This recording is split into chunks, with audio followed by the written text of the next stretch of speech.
Yeah. All right. So how do you wanna start this? Well, first, I thought, just, introduce yourself, what you do, and sort of the thing we're talking about today. All right. All right.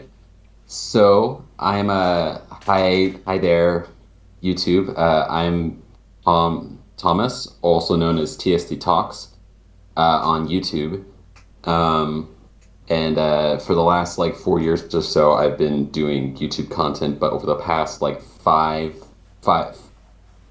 or 5 months, I took a break to work on a show for my college's TV station called The Auteur, and that wrapped um, on Saturday. Well, no, it didn't wrap on Saturday. The last episode came out on Saturday. It wrapped about a week before that, but yeah, so that's And all if out anyone is now. watching this and hasn't seen it yet, first of all, I'll put a link to it in the description. Do you have a playlist or something of the videos? Yeah, there's a playlist on the Cable Ace channel, but there's also a playlist on my channel. Okay. I'll I'll link send that you that. specifically, and please go watch it before you watch this because I'm sure there will be spoilers. And it's really Yeah, genuinely great and worth experiencing on your own before. I agree. I might be biased, but I Oh agree. yeah, only a little though. Yeah, it's just a little bit. Um, yeah, that's what we're talking about, I guess. Yes. So that show is called The Auteur. Is that how it's Yeah, the pronounced? auteur. Yeah, The Auteur. Yeah. Although my as a joke, the crew likes to call it the otter, Mm, just like the animal. yeah. And No, that the makes little group sense. the little group chat that my producers and assistants have has a little otter as the icon for it. That's funny. I like that. Yeah. It's very very cute. Yeah. It's a shame you didn't like put any references to that in the thing though. Yeah. There's not a lot of time really I had to work with. I couldn't That really is true. there's only so many inside jokes you can fit into a TV show like this. That is true. It's only four I already episodes had after my all.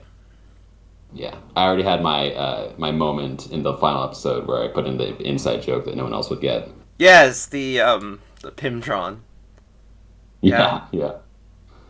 Yeah. that was Um, that was iconic, and no one will get it outside of the server we're both in. right. But it was iconic. Yeah.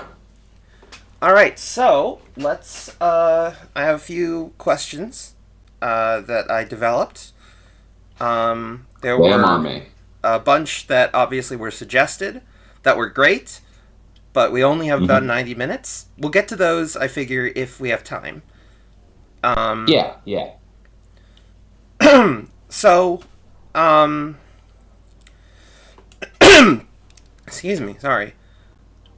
It's fine. So, um, let's see, we could do this in order of how I wrote them or in an order that probably makes more sense? Um, Either way works. yeah, and what's the point of making your own stuff if you have to follow any kind of logical sense, right? Exactly. Exactly. So let's start with just because the people in my audience probably know you more as a video essayist. Let's start with how does making a show compare to making YouTube videos? Uh, there's a lot of parts in it that are different and are the same that you wouldn't expect. Kind of the biggest similarity for me that was surprising was actually the writing process, because like writing an essay is very like you write out an outline and then you write out like what's going to happen on screen and after you've written your script, and so there's some similarities there with writing the script where you have to write out the outline, you have to write out what's going to happen, you have to write out what's on the script. The only difference is that you just have to account for the fact that people who are reading it aren't you, and so they won't know exactly how to read things or what to or like how to take things. So you got to write in direction and like stuff for yourself to remember later as well. The biggest difference was the fact that I had to work with other people, Of course.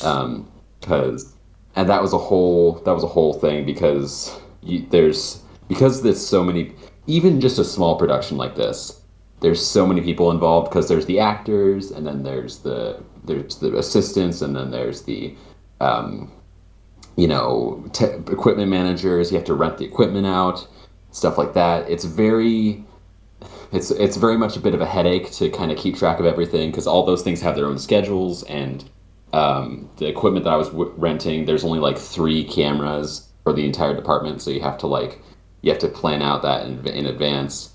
Um, but yeah, whereas with a video essay, you can just like write it all down. Once your script is done, you can just like sit down and record it, and then after you're done with that, you can sit down and edit it, and then it's done. Um, but the editing phase also was pretty different, which I was a bit surprised by, Hmm. because for what I've found with writing a video essay, a lot of the heavy lifting is just a lot of the editing. A lot of the heavy lifting in the editing is already done by the fact that you've edited your script and you know how it flows. Mhm. But it's I don't know about you, but when I record a video essay, I just do like one long file and then I cut it up and I put it all together, and then I put like edits on top of that. But with recording a show, you record everything out of order, Mhm. and so you have to organize all that stuff first, and then you have to cut together and see which takes work and which ones don't. Which there are several times where I like to do long takes so that I can get people's performances gelling together. But there's several times where like you watch like a full 5 minute long take and it's like really good up until the very end where like they like just completely flub the line and you're like, oh, that's why there's 2 more takes after this because this one got messed up. Got it. Yeah. So, but it's a lot more intensive editing that, and so it tired me out a lot more. That makes sense. Yeah, I think so. That's. I mean, it makes a lot of sense that the things that are different are the things that end up dealing with more people, right?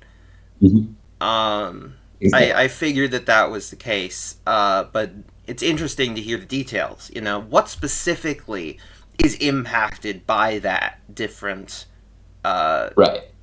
by that different setup of there's more people. There's just more people to navigate. It's always People, always the biggest issue.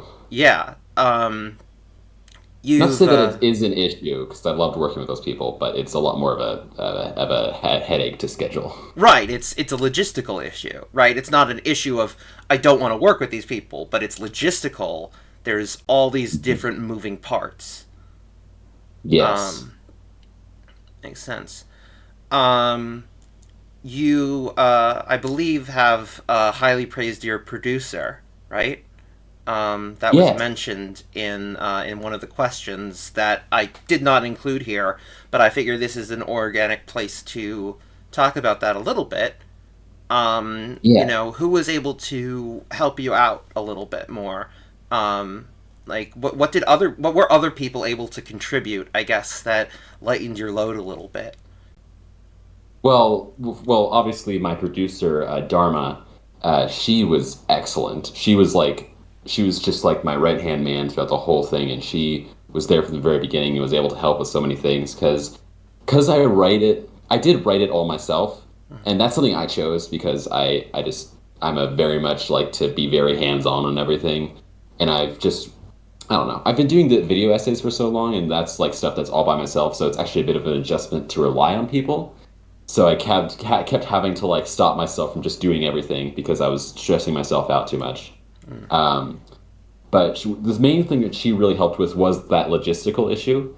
Like she's one of her credits on the show is talent coordinator, and that's because while I was still writing the show and I was figuring all that out, she was in charge of just talking to people and making sure that they were going to be there for the day of filming. Because if one person isn't there, depending on who that person is, you just can't do it anymore. Right. Um, Especially if it's someone like like Gus, who's the main character, uh, or even just like smaller characters, like people who have like two lines, you still can't do the scene without them because they're there the whole time. Right. But she was in charge of making sure that everyone was like there and needed to be there. Uh, as finals started ramping up a little bit more, I started taking over that a little bit more because by that point I had finished writing the show, so I had a lot more time. And but she like whenever I let myself not just take over everything, she was always there to lighten the load quite a bit. And Mm.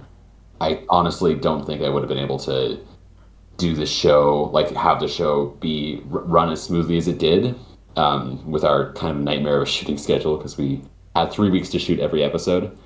That was something I put myself on myself, but she made it possible. But also my other assistants, I have two other assistants who I have an assistant director and assistant producer. My assistant director is Paige. They kind of picked up the slack where Dharma couldn't, and also they were my script supervisor. So whenever I had a new script, I just sent it to them, and they were like, "Yeah, this looks good," um, and told me what parts to workshop and what parts to get out of there. And then Daniel was the assistant producer, and he was definitely more able. He definitely like more helped with like a lot of the more on set labor stuff. Like he helped with like getting props, and he had a car, so he was a ride for a lot of people sometimes. And he also helped with setting up equipment and everything. It's just like there's a lot of like official titles on the set, but pretty much if you're on set and you're not like actively on the camera, there's usually like a job that you can do. Mm. And so that's kind of part of like filmmaking like this is just that when you have such a small crew, everyone pitches in and everyone does what they can. So yeah. I think it's kind of the reason I really wanted to talk about all that is because part of what I would love to do with this is like help other people who want to do film be a little bit more aware of what making something successful, what making something as good as what you did actually entails, right? And sort of one of the things that you really touch on in your show is that there's a story that's told about how the director does everything important. And Hmm. so I really wanted to make sure that we talked about what actually is the process so that people who can see the success that you made, the successful show that really works so well, and make sure to know what went into that so that their own works can be as successful rather than trying to be an auteur. you know, Yeah. trying to take everything on themselves as if that's reasonable and as if that will create something good. Right. I think there are a lot of people who can be like that Renaissance man person who does a lot of everything. And like I'll admit, I think that outside of the work that wasn't like acting or whatever, I think I did a majority of that. But that's just because I put that on myself, and um, just because like I really wanted to make sure that like I got this like the writing what I wrote down to like work perfectly. Hmm. But I don't think that I'm someone who, when I think about the work that I did, it's not like I was someone who's just doing everything. I wasn't like a like lumberjack who cut down all the forest himself. I was more like a someone who was in charge of like keeping a well-oiled machine working. I'll provide like the fuel, and I'll make tweaks here and there, and like I'll adjust like the machinery so things work together, but the machine and the different people working together are kind of what made it happen. So but yeah, that the show, the Auteur, it's named after Auteur theory, which if you've like been to film school or if you've taken any kind of film education, you'll know is basically just this idea. It's just like great man theory, but for movies. Yeah. Basically, just the idea that there's one person who made it happen, It's not really true. There are people No. who influence everything. There are people who drive things forward, but there's no one who does everything. Like, so. Got it. Yeah. All right, let's look at the next question. Apologies for that clunking sound. That was a little thing that fell on my computer. Um,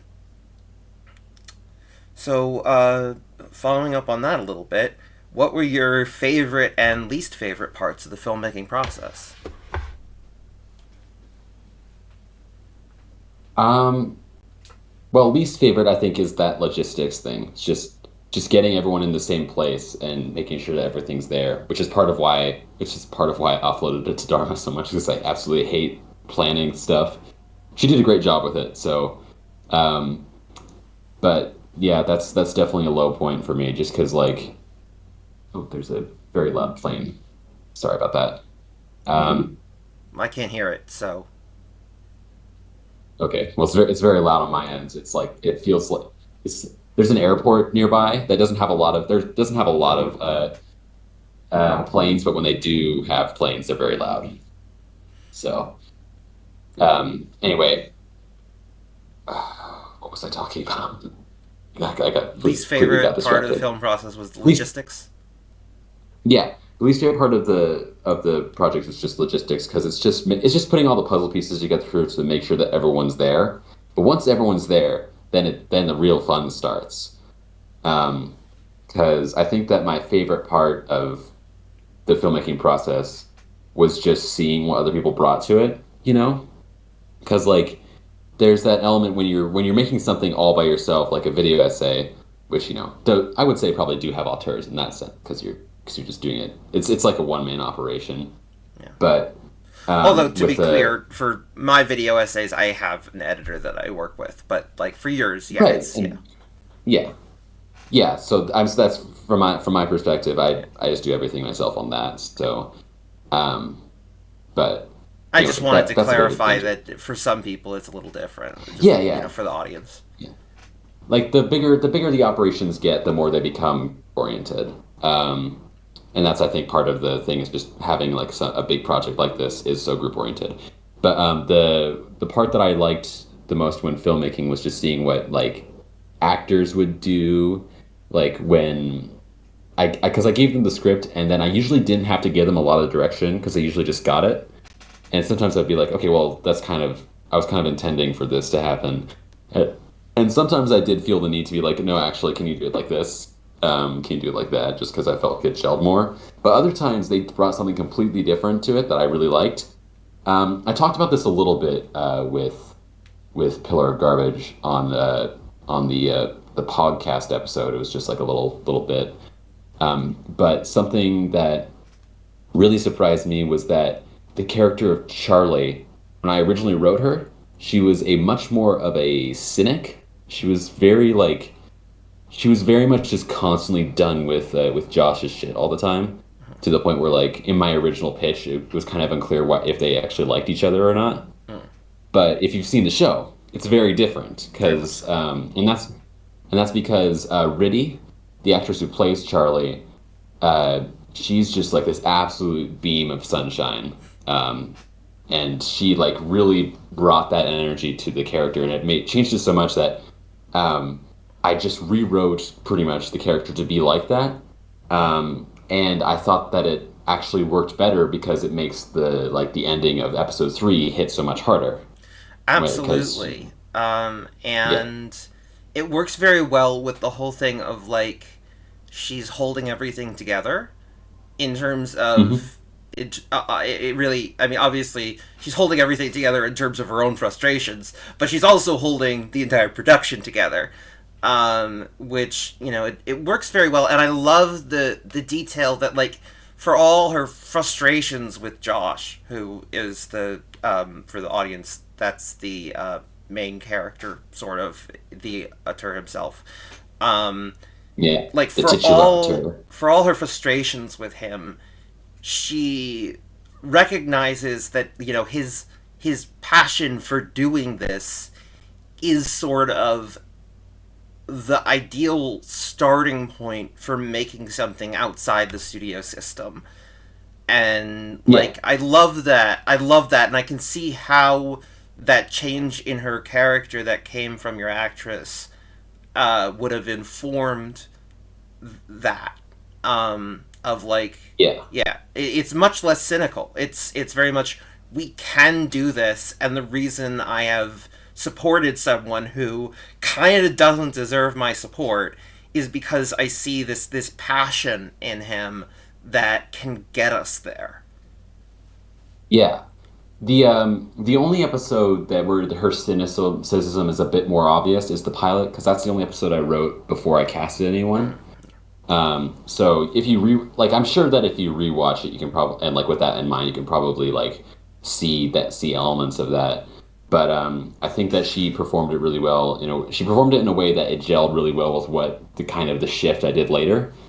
Um, but there was that other thing. It was like you're talking about that passion thing. That was something that I chose to write into Josh because I thought when I first came up with the idea, it was very much just like there wasn't a lot of like redeeming qualities to Josh. Mhm. Like he was just like a tool, really.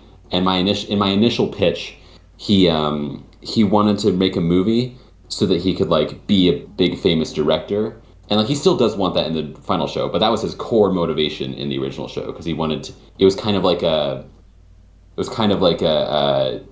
Zach Stone is going to be famous kind of a thing where the end goal is the notoriety and the fame, and not the having made something. You know, it was like purely it was a, I I was in a really cynical place when I wrote the original pitch. So No, that's um, fair. And I think the show that you made ends up blending that I think really well with the passion, and specifically how like the passion for filmmaking, for creating anything, can sort of get hijacked by that idea of fame. I think that works mhm, really well. That like if I were to do this correctly, the way that I dream of, I would get the fame. And if I don't right, get that recognition, if I don't get that fame, I'm not doing it correctly. right, and obviously that's not what happens really. No, Like, of course not. well, I mean he does get notoriety, not in the way he intended though. Yes, very much so. More infamous than famous.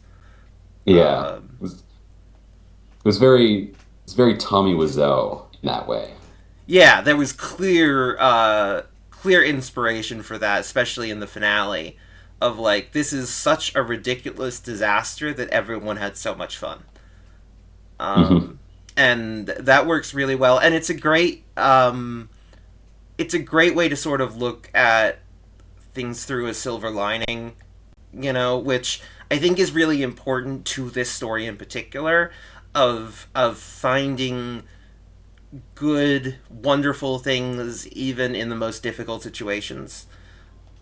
Yeah, Uh, yeah, that it's was really funny. good. Sorry, go It ahead. was funny that I came up with the idea for the ending and everything before I had ever like read The Disaster Artist or seen the movie. And Mm. I just watched it. I was like, oh, this is really similar to what I'm doing.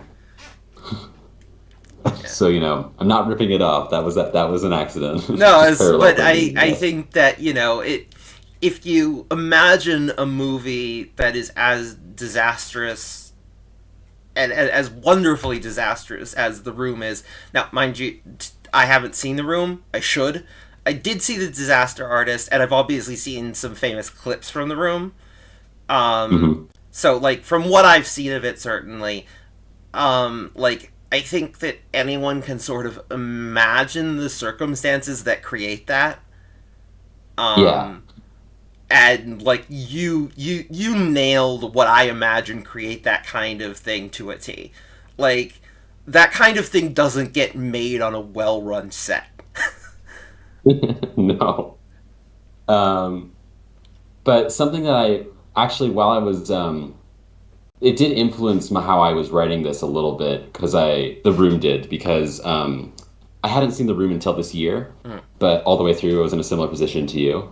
But my friend Silas, who actually is in the Auteur, he plays Eduardo Hastings, the studio director. Mm. He took me to a showing of the like a crowded showing of The Room, um, in the town next town over, and it was like a special showing. It was a midnight showing, and the actor who played Mark was there, which was crazy.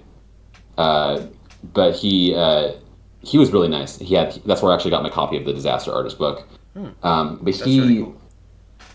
yeah, he was chill. And then the movie when I watched the movie, I'd heard about like the cult following that this movie has of like there's people who like know all the lore around it and who know it like by heart and stuff. And like I always thought of it as kind of it was kind of just like this, oh, it's this ironic enjoyment of like, oh, people are just liking it to make fun of it.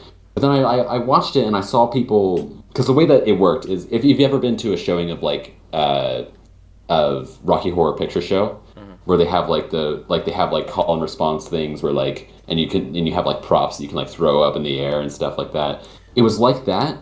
And so there were so many people like who just, I think, just had genuine passion for this movie because they loved it so much. Like they don't love it for the reason that Tommy Wiseau probably thought people would love it for. Right. Like people don't think it's like an amazing movie, but people do like love it for what it is genuinely, and they get such genuine enjoyment out of watching it and just having the time of their life with people while they're like out, yelling, "Oh hi, Mark," and throwing spoons whenever the framed spoons show up.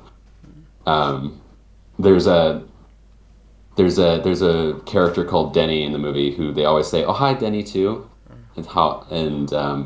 so one of the call responses things was in the script is that like whenever that character shows up on screen, you just say, "Oh hi, Denny," Mm. and everyone did it every single time. Like everyone was so into it, and That's I fun. think that my favorite time that happened is that in the ending scene. Spoilers for The Room, if you haven't seen it, but Right. um, Yeah.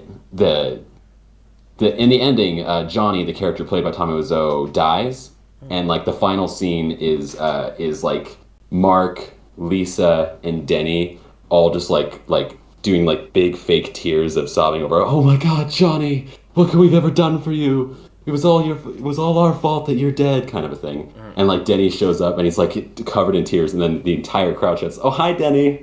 in the middle of this scene. That sounds It like was a a wonderful community experience. it was Um, so much fun.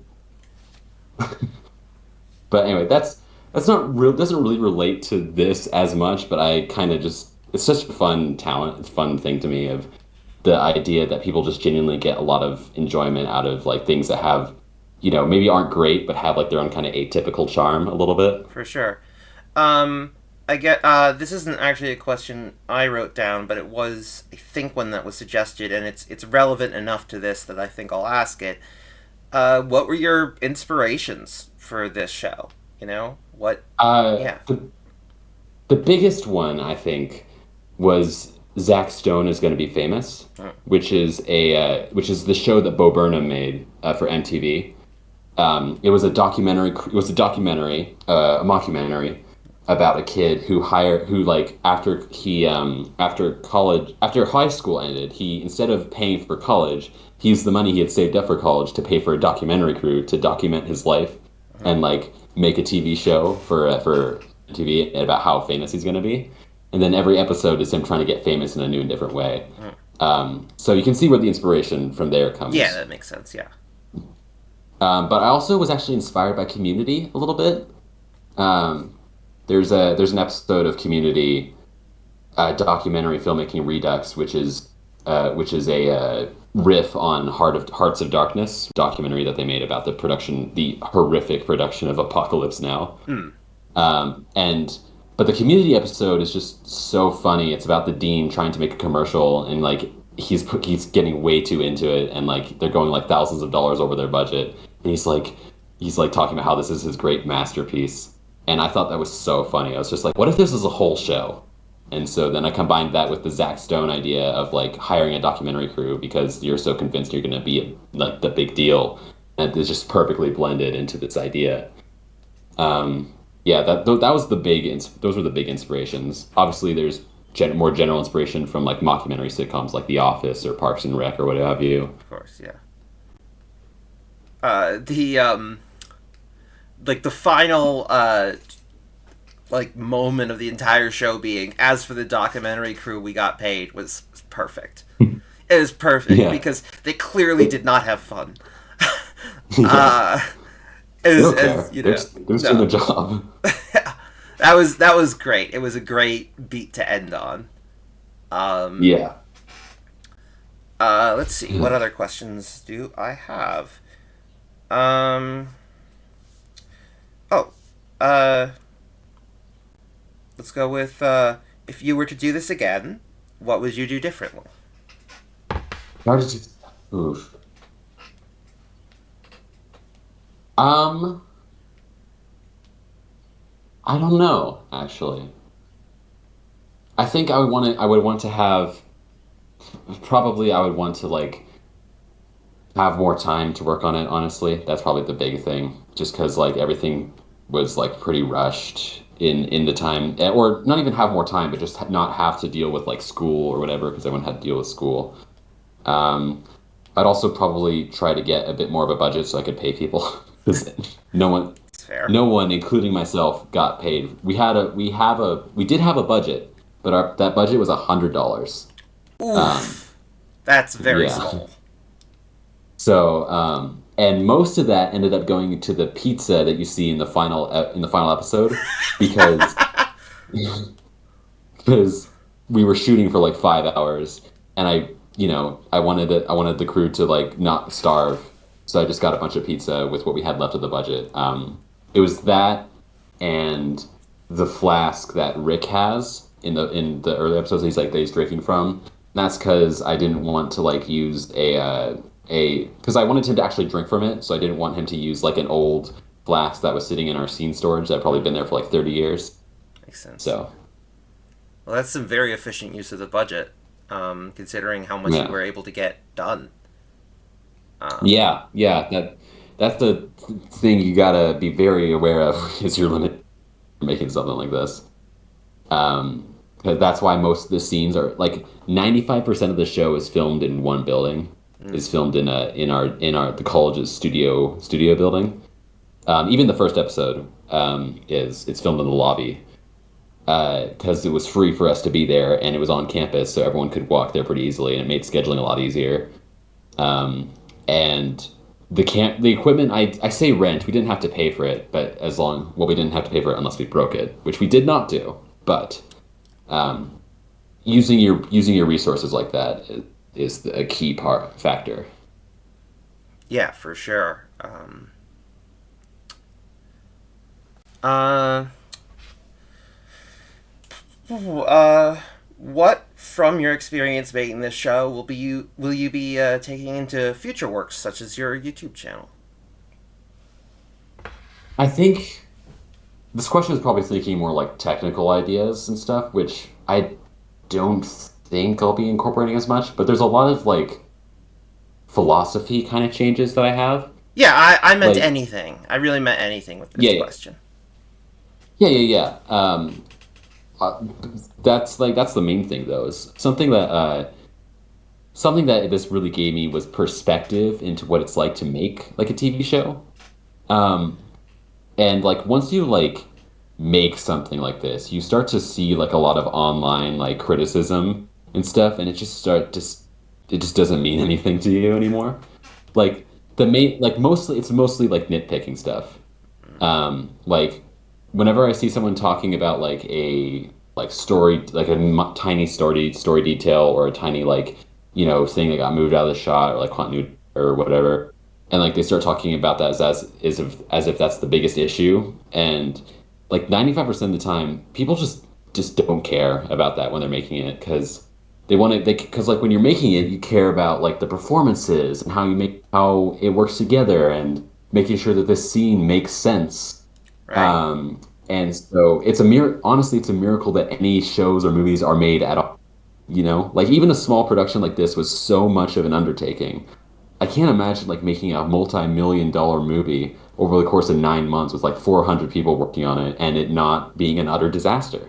Yeah, for sure. No, it makes definitely like once I think that that's one of the things that is interesting about sort of the relationship between fans or at least audiences and creators is that Yeah. you have so many members of the audience that try to sort of think about how they could do it better. And it's Hmm. like, no, you couldn't. No, you It's couldn't, like, because it's a but huge the undertaking.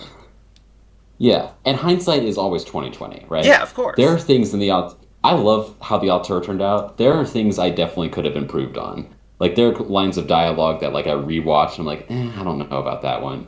Or I or I white rewatch it and I catch an editing mistake. Or it's like, I could have done that better. But like, you can say that about any project. I do the exact same thing with my old video essay. There's as long as you're happy with the final product overall, I think that's a huge win. I agree. Um, I agree. And for anyone who's watching this and intending to pick this apart, I'm not saying that criticism from the audience is not valuable. Right. Uh, Criticize things. Don't things deserve criticism, but it's you just gotta have that perspective of like what really matters, you know? yeah, Like and like, does this succeed at what the creator wanted it to succeed at? You know, take things right. on their own terms. Don't don't Mhm. judge the don't judge the auteur against a Marvel movie, right? Like, they're going for completely different things. Um, So yeah, there's no character with superpowers. I thought the effects are really under budgeted. That's something that, I feel like you can improve on in the next one. yeah, Where's the Civil War? Where's the CGI? yeah. Where's the It's, aliens? oh man, this didn't look Uh, quite as polished as Jurassic Park. It's like yeah, of course uh, not. Be reasonable with your criticism. yeah. How If I has were to that? criticize something, Oh, sorry. oh, sorry, No, what were I you was saying? just gonna ask like how.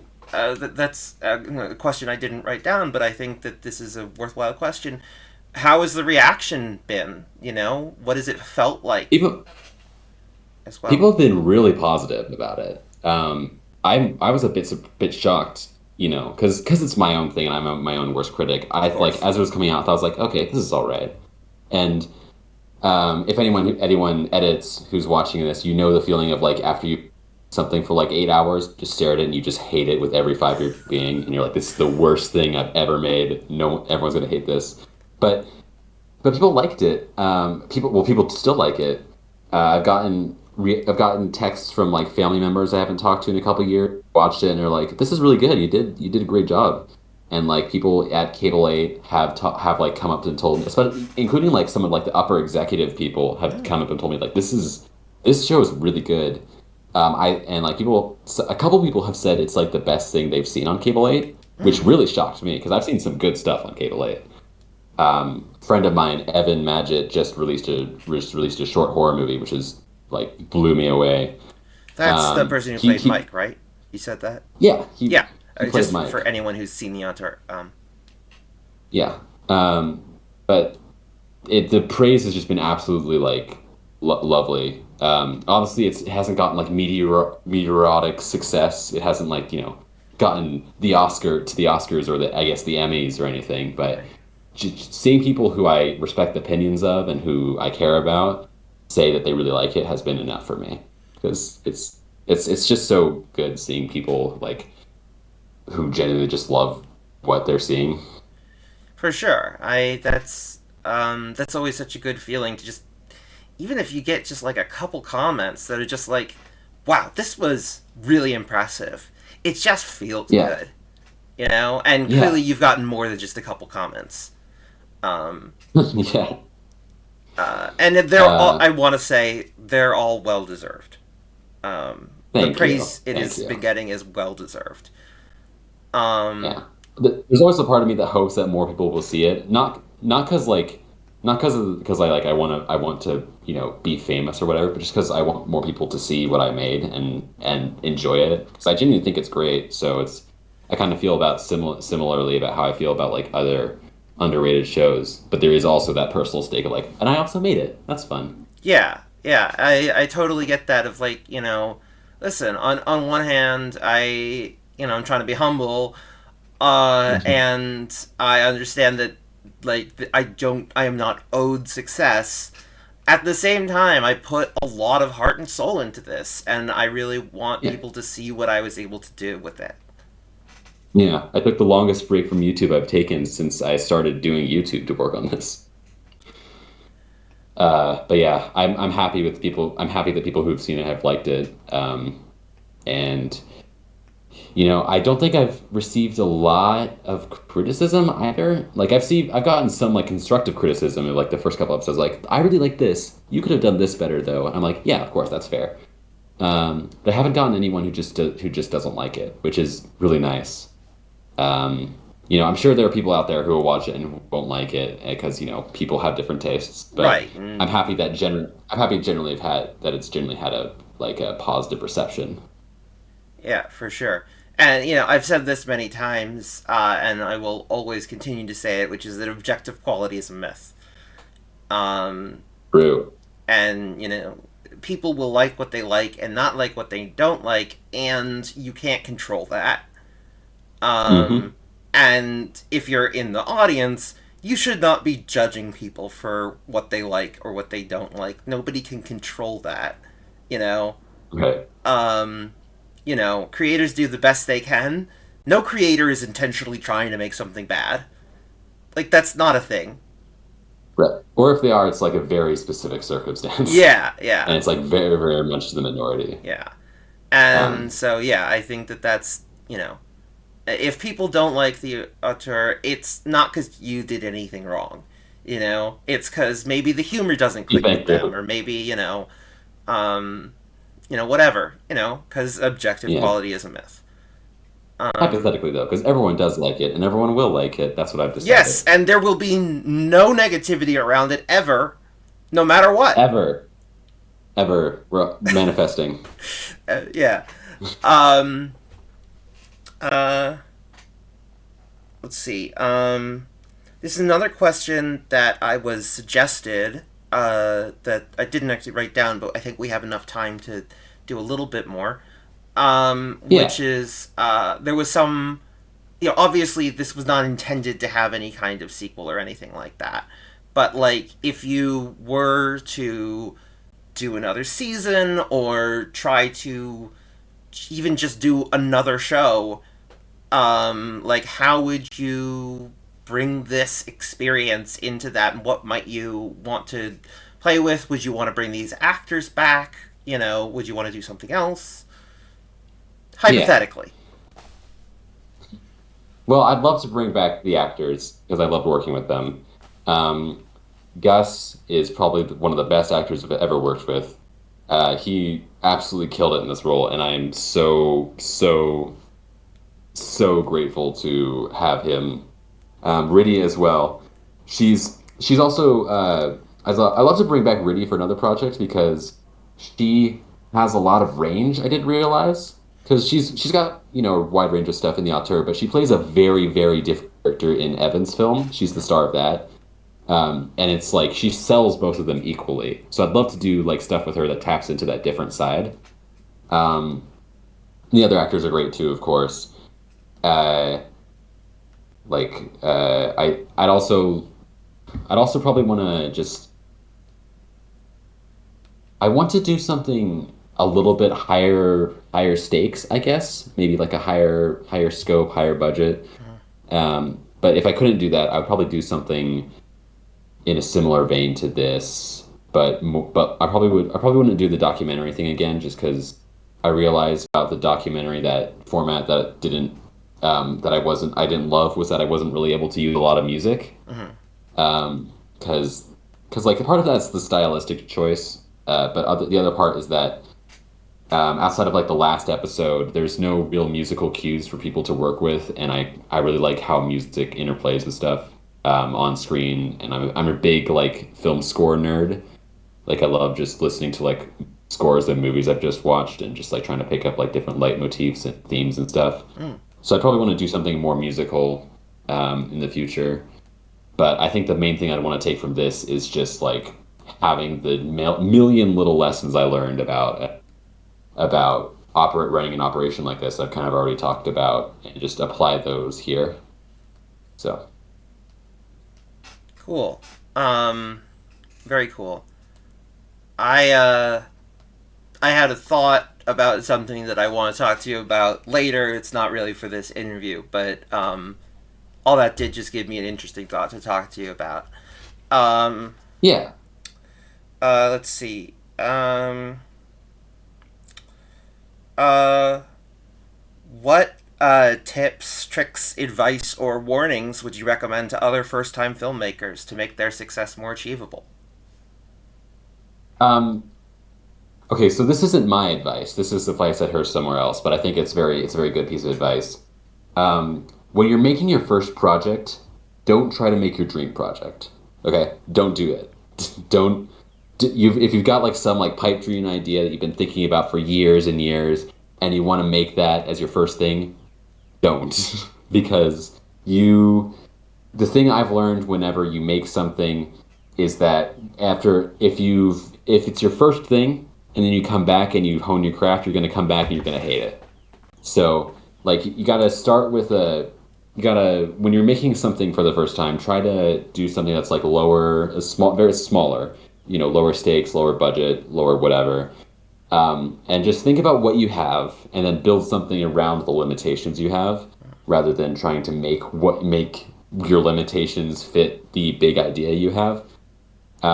It's like if you wanna get started filmmaking and your first idea is like I'm gonna make like a 3 hour long epic about like a cowboy who goes from town to town stopping bandits and it's gonna be amazing and emotional in depth and I'm gonna be the next Clint Eastwood. It's like cool. Don't do that as your first thing. Maybe like maybe like a 30-minute short film or even like a 10-minute short film. Just like test the waters with what you're able to do before you try to go for the sun. Um, but that's kind of that thing, and kind of tied into that is just manage your resources well. Just always be thinking about like what you have and what you can do with what you have. Um, if you have something that doesn't work with the resources you have, it's better to not have it and have the final project work better for not having it than to need it and not have it, and then your final project feels like it's missing that thing because you weren't able to do it. Right. Makes So, sense. Those are good recommendations, good advice. Um, let's see. Uh, we've mostly um, made it through most of the questions that I wrote down specifically. So let's go through some of the ones that were suggested. Um, right. let's see. Here's a fun one. Were there other titles in the running for the show, or was the auteur always as was it always the choice? Like, if there were other titles, what were they? I think it was always the auteur, honestly, because I was just like, because if I'm thinking about what I could have called it, I could have called it something like Dream Project or whatever, or Josh White's movie. But I didn't feel like those had the same like oomph to them as the auteur. And I came up with it when I was thinking about auteur theory because I thought about like because I was thinking about the concept. It was just like there's this guy. He's a real auteur kind of a thing. And I was like, oh, that's the name of the show. Makes sense. But yeah, it was pretty much the only option from the beginning. Honestly, I think it was the placeholder name before I realized how well it fit. Makes sense. But Here's a good one. Was the 4 episode limit imposed by the university, or because of some other external factor, or was it a deliberate choice? oh, so the way that shows work at Cable A is that you pitched it the previous semester, and then you're told whether or not you'll get it at before that semester ends, and then you have from the beginning of that semester to the to a deadline that's like right before the end of that semester to make the whole thing. Mm. And in my experience, most shows at Cable 8 were able to make shows at about 4 episodes every semester because I would give them about a month or so to work on each episode. And with school schedules and everything, that was the best option. So it wasn't necessarily a limit imposed specifically to be like you have to make 4 episodes and that's all you can do. But it was like that with what I was given, that was the best idea.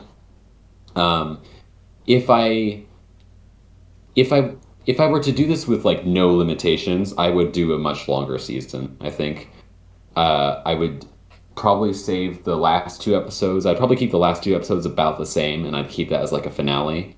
But then in the middle, I would have a bunch of episodes about the making of the production, or even make an episode like about before the show starts, about like because before the show starts, there's this big Kickstarter campaign, and I would probably love to make like an episode or two about that, about like how that came together, maybe how Charlie and Josh met, stuff like that. There was one idea I had where for an episode where Josh would, if this was like a more episodic, like 8 to 12 to 22 even season, where they'd be making the movie, and then there'd be an influencer who shows up, and Josh would be like, "Oh, you can help us promote our movie. I want you to be in there and have like a bit part."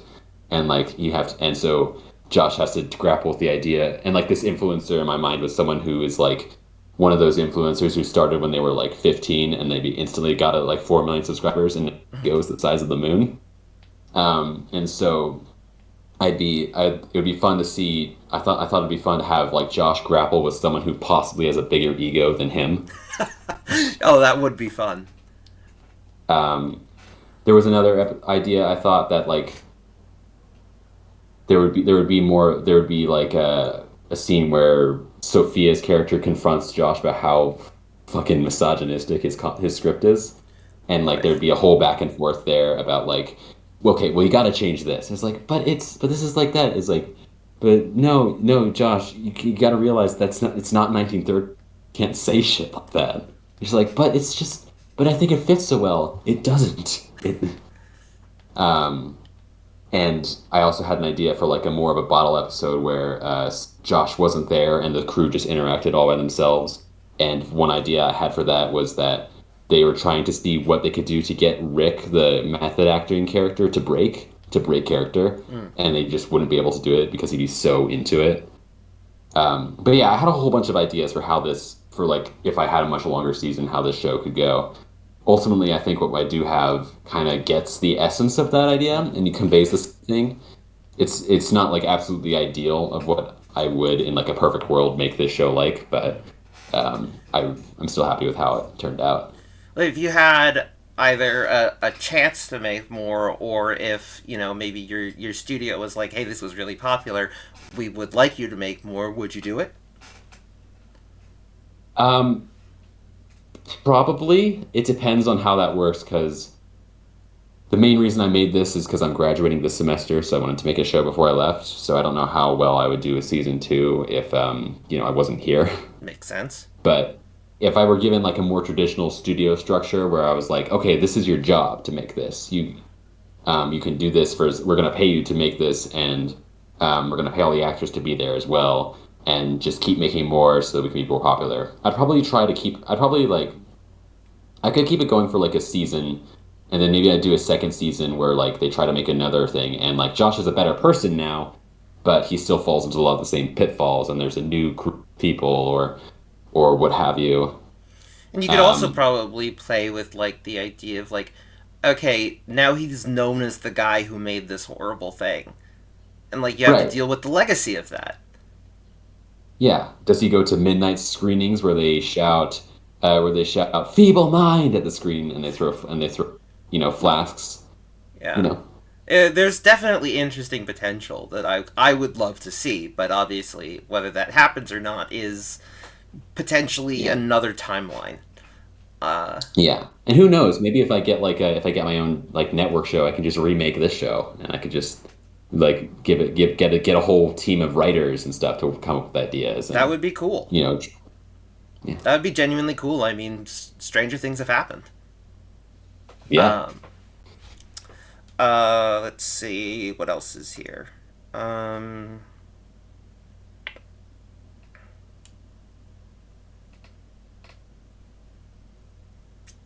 uh,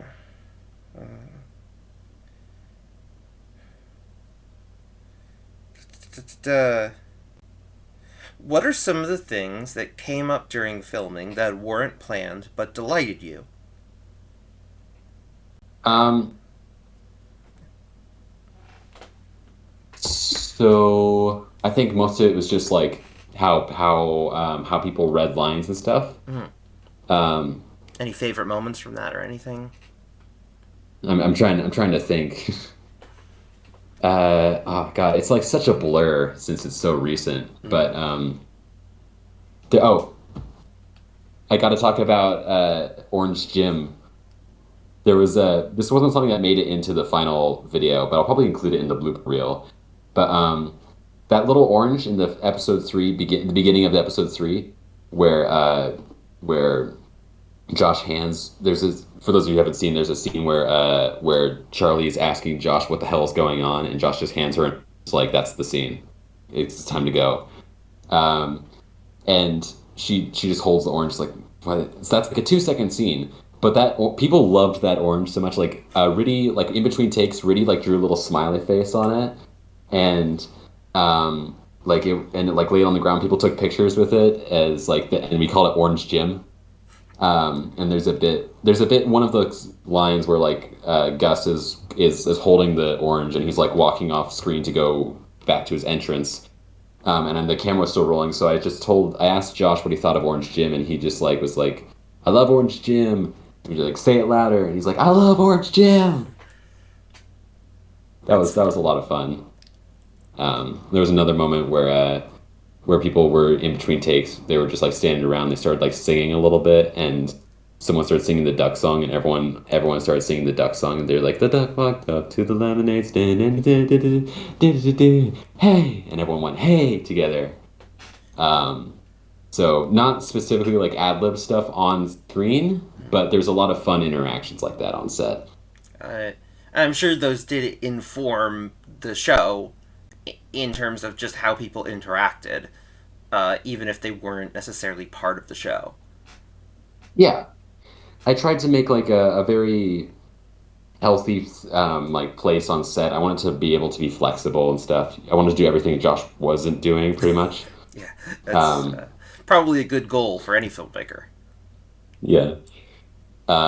But yeah, there weren't any like major ish like fights or even like disagreements or anything that really happened on set, which was I was really excited, really happy about because we just got to make something and it was cool. Any line readings that, like you mentioned earlier, that like stuff like Reedy did some great stuff with Charlie that you didn't expect. Any particular moments that stand out to you that were anything along those lines of an actor taking something in a direction you didn't expect, but that ended up working really well? Um, I Or if really they liked just how if they did something that you asked them to, but did it really well in a way that felt really good. That's fine too, you know. the there's a scene in the third episode where Josh punches a wall and then he's like shocked at like the fact that he actually hurt his hand instead of like punching a hole through the wall. That was iconic. Um, and Gus sold that so well. He like I know that he didn't actually hurt himself because I was there and like we choreographed the thing so that he wouldn't hurt himself. But like I don't think he's had any stage combat experience, but he just like fucking went for it and in a way where like sold the reaction so well that like in the first take I actually stopped the camera. Gus, are you okay? Did you actually hit yourself? He's like, no, I'm fine. It's just acting. And so there was that. There was also a part where the guy who plays Rick slash Tracer, Ulysses, he was just like staring off into this off like he was like looking off into the distance the whole time. He was just like And he kept doing that like during in between takes, and like he doesn't actually method act at all, Mm. really. Life like the second the cameras turn off, he's like, yeah, okay, hey man. Um, and but he stayed in character so well during stuff like that. It was really nice. So there weren't any real surprises necessarily, but there people did really well at selling the characters, and that was kind of like a pleasant little like, oh, that's fun. Oh, I'm glad. I'm glad. That sounds great. Let's see. We got about half an hour left in our allotted time. Let's see what else is there. Apart from the initial pitch and ending, what was the most difficult challenge writing wise? Um, Probably episode two, because episode two, I had a plan for every other episode because I had a plan. The first episode was the pilot, and I'd already written that. And then the third episode was like, okay, this is the one where Charlie and Josh get into a fight. And then the fourth one was like, okay, this is that fight gets resolved. But then the second one was just like I had just written in my original outline. It's just like production is messy, Mm. and so I was telling you about how I had all these ideas or how I want had stuff happen. So what I had to do was just find a way to condense a lot of that into one episode in a way that like cohesive and made sense. And at the same time, still gave you a good impression of what was going on. I think it still is the shortest episode. If I actually, you were saying something I could have gone back and done. If I were to go back and do it again, I would have made that episode longer and had more stuff in it.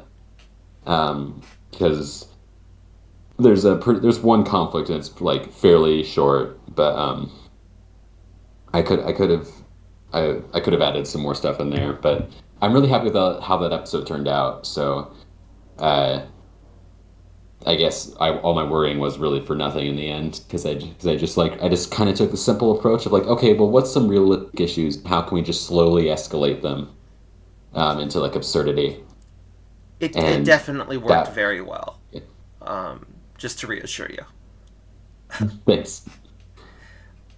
Yeah. Um, Following up on that kind of question a little bit, what was it like? This is another question that was suggested. What was it like to write the confrontation between Charlie and Josh in particular? Like, obviously, so much hinges on that. I thought about it a lot. I thought about it a lot. That was like one of the moments where it's like I have to nail this. Like the rest of the show doesn't work. And so part of the fact, interestingly, part of writing that confrontation isn't just writing the confrontation, is writing everything before and after that as well. Because I have to, when I was writing that, I was writing with from the very beginning. I always knew they were going to get into a fight, and that was eventually going to like break them up. But I had to think about like what specifically would happen that would drive them apart. Like what if because like why are they both here, and why are they not here, and what is going to drive those two apart? So I'm repeating myself, but No, I was I think it's good. Yeah. because I have to because it was that idea of like Charlie's here for the principle of stepping up against the big studio system, and Josh is here so he can make like a big movie. And those two goals are currently aligned, but what could push them apart, kind of a thing. And so what it turns out is to push them apart is to studio backing for Josh's movie, because that drives a huge wedge into the fundamental like cohesive narrative that they had together. That's like the splitting point. Right. Um, and then writing what they actually said to each other, I had to like make it so that they would get upset with each other. So I had the way I wrote it was I have Charlie bringing up something, and then Josh bringing up his job, and Charlie like slowly like getting like upset, and then getting upset at him, and Josh is not helping, and she just finally snaps at him, and he like insults him for the first time. And he's like, "Oh, okay, well, fuck you then," and like does the same back to her, and it just goes back and forth. I just had that escalate. I was just thinking about that interaction in my head a lot while I was like doing other things, and there were a couple times in the shower where I was like saying the voices to each other. I was just like, "Okay, well, what about you?" And it's just like if you've ever had that thing where you have an argument in your head of like with someone who you've come up with, it's kind of like that, but you're playing both roles. And Mm. so you're not actually like upset about things, but you're kind of getting into it of like, okay, I'm Charlie. Why am I upset? okay, I'm Josh. Why am I upset? What are we going to say to each other? What would I say in the situation? Um, but to answer your question, it was one of my favorite sequences to write because it was so much fun to just like get into their heads and like try to figure how they would bounce off each other that way. And watching it happen when they like Gus and Riddy just like absolutely like got it. They Oh, they like really they did. were They did just an amazing job. they were they were just in it the second that they like read that there's like, oh, okay, I get it. And so we had to shoot that scene like a couple times because it's a long scene, so we shot it in chunks, so like we would do short chunks and then like switch back and forth. So we got to see that performance a couple times, and it was electric every time. Like there were points where I was like I had stopped like watching I was holding the camera, I stopped watching the viewfinder of the camera, I just started watching them like go at it. Mm. And it was really amazing to see. I bet. Like that was like there were so many great scenes in this show, but for obvious reasons, that is a standout. Mm. And that is both the quality of the actors and the writer, of course. So I make want to make sure you give yourself credit there because they brought your words to life, and they couldn't do that without your words. Yeah, Um, but that's not to take any of the credit from them either, because they yeah. sold it. It like they sold it. You took the words out of my mouth. The Honestly, I think those two could make the dictionary compelling. But Uh, yeah, One thing you talked about a little bit, that you were worried about, through just in the in the Discord server as these episodes were releasing, was you were worried that you made Josh too unlikable, that you couldn't sort of turn him around. I was wondering if you could like elaborate on that at all, and sort of, I don't know, if the plans for him changed at all. In Like you said initially, he was more fame focused and stuff like that. So like, was redemption yeah. always part of the story, or did you sort of adjust to soften him a little bit? Well, there was a version of the story that like it did. This isn't how it literally would have happened, but it's basically how it would have happened. But there was a version of the story that in very early on where it ended pretty much after the scene where Josh reads the reviews. There was a version of the story where that was the last scene of the show, Hmm. where after he dropped a bomb into his friendship and the production falls apart and everything together at the final cherry on top of his misery sandwich is that that everyone hates the movie. And I thought about doing that because it would have been because in that mind I kind of hated Josh at that point, or the idea of what Josh was going to be, because it was just like this absolute epitome of like so full of himself, so you know so into like what he's like his own, high off his own supply, that it would have been nice, really cathartic to see him get knocked down a peg or two. But I sat with that for a little bit. I was just like, but that doesn't feel like there's catharsis there, but there's not enough catharsis because it just kind of feels like, oh yeah, fuck you, Josh, and then after that it's like, well then what next? What happens after that? And so I kind of redid it a little bit. So I think that the friendship with Charlie changed a lot of the dynamic because having that friendship and then having it so that he's genuinely shifting more towards that passionate angle of like, at the end of the day, this is just a guy who wants to make good movies, and he failed at that, and he's sad about the fact that he failed at that. Um, and so having someone who like understands that and having someone who is there for him afterwards kind of changed that thing, and then having that. And so I kind of went back and forth on how unlikable to make him. I think at the end I had a good balance of like he's still he's still a dick. He's Oh, still he's he's still awful. He's full of himself. awful. He's so annoying. He's so full of himself. But there's like that layer that underneath that layer is just like a kid who like loves making and just wants to share that with the world. And I think that stripping the final episode is just stripping down the layers of the dick to expose that guy Yeah, and it just having works him be like, really well, like really well. yeah, And I think that it's- a big part of that is that you focused in on the passion for making it, that he wanted to make a great movie. and Hmm. the reality sinking in that he did not make a great movie is like, Yeah. I think it, like, in maybe some other show that maybe wasn't quite as good, uh, they may have had the argument with Charlie be the breaking point. And I really was impressed that you made sure that that was weighing on him without actually making him change at that point. Like, it was weighing Right. on him, really weighing on him, but it wasn't enough. And I really liked Hmm. that. Like, the moment that was actually, oh, I have been doing everything wrong, and like you needed a moment where he was realizing that Charlie was right rather than Hmm. just having I'm sad my friend left. Yeah. And when he Because got like those he's sad reviews, as that is, sorry, go ahead.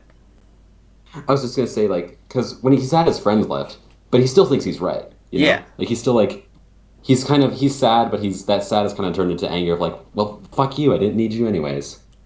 yeah, and that works so well. And it makes what happens later of him being stripped down, it makes it work, in my opinion. And I think that, for someone else, they might have said, "Oh, that was enough of the fight. That was enough to turn this around." And I really want to say that, like, you made it so much more compelling by having it weigh on him, and then have him realize slowly that she was right.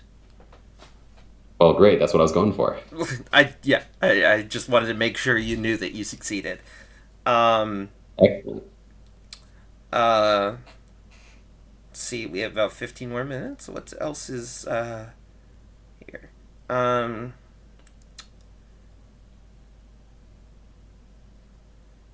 da, da, da. Are there any scenes that you didn't have adequate footage for and couldn't reshoot that had to be left on the cutting room floor? There are a couple of deleted scenes actually, yeah. But it's not because I didn't have enough footage for them or anything. It's more just because they messed with the flow of the story. Pacing is annoying. It's really annoying because it's not easy to quantify. You can't there's no like set thing of like okay, well this I have good pacing, this I have bad pacing. Right, that it's very intuitive. But there were a couple there was like a scene in this there were mostly these scenes were just like people like the crew interacting with each other, adding to the environment. But I was really sad that I had to cut them because they really messed with with the pacing of how the episode was going. But there was one scene in the second episode, at the beginning of the second episode, where two crew members are talking about how they're annoyed that they're there in the morning and how annoying it is. Charlie like claps really loudly to get everyone. Someone's like, oh, makes like a joke about how like, oh well, I guess we know how to get our gunshot sound effects. Someone's like, well, actually, no, there's no guns in the script. They just have that. It's for some reason this noir movie has no gunshots at all. There's no gunplay. Um, and then this other person's like, well, that doesn't make any sense because the villain's called Tommy Gun Tommy. Why wouldn't he do that? And so then the kicker there is the other person's like, yeah, well, he just stabs people in the script. Then it's just a name. He doesn't actually use a Tommy gun. Um, and I was really sad that I had to cut that because that was like one of my favorite jokes that I wrote. That is, But it's great. you know, It's great. It is great. Um, will you be like releasing anything like blooper reels, cutscenes, any of that stuff if you can? yeah, I'm gonna make a blooper reel. I'm working on. I saved a bunch of the bloopers. I saved those scenes actually. I'll probably add them into the blooper reel. Um, but the there's there weren't a lot of cut scenes, but those scenes that did get cut, their losses felt by me. So I was Mm. like, oh, I love that. Um, there wasn't really a way to fit it back into the script, and there wasn't really a way to fit it back into the episode as is. So it had to be cut out, which is so sad to me. But It's the reality of being a creator. You have to cut some stuff mhm. out for it to work. Yeah, you got to kill your darlings. Yep. Okay. Since we're coming up on the end a little bit, the big question I wanted to ask closer to the end was just, is there anything else you wish to share about your experience that you feel would be valuable to contribute, either because you just want it on record or because you think that other filmmakers would be able to benefit from it, or anything at all? Um, I think this is something that you kind of can learn from just watching the show because that's part of the it's part of the lesson, but also just you know like learn to roll with the punches kind of a thing. Like if something happens and you can't do something the exact way, that sucks. And like if you feel like, but weigh how you really feel about like how much you like why you want it to be there. Like, do you want something to be there because it's like it works and it really helps the story, or you just want it to be there because you liked it when you wrote it?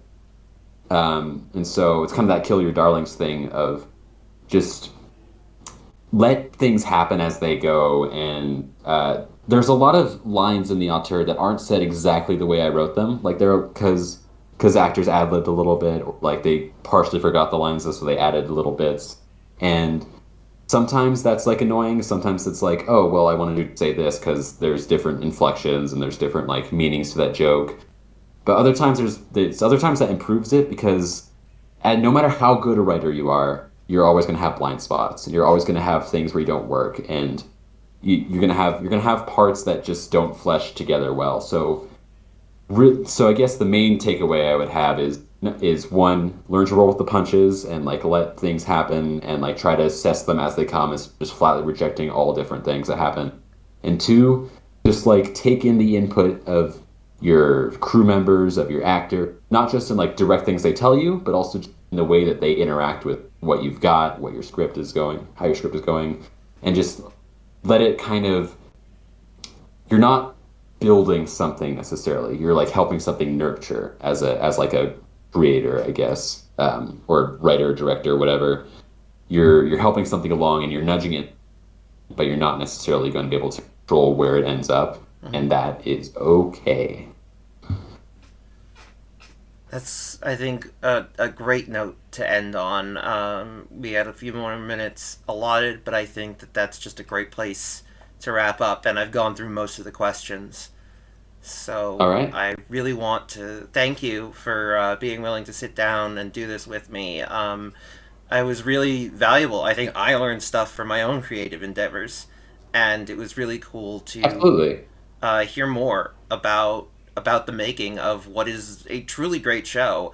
And it's really Thank remarkable that you. you made something this great in only 4 episodes with $100 budget.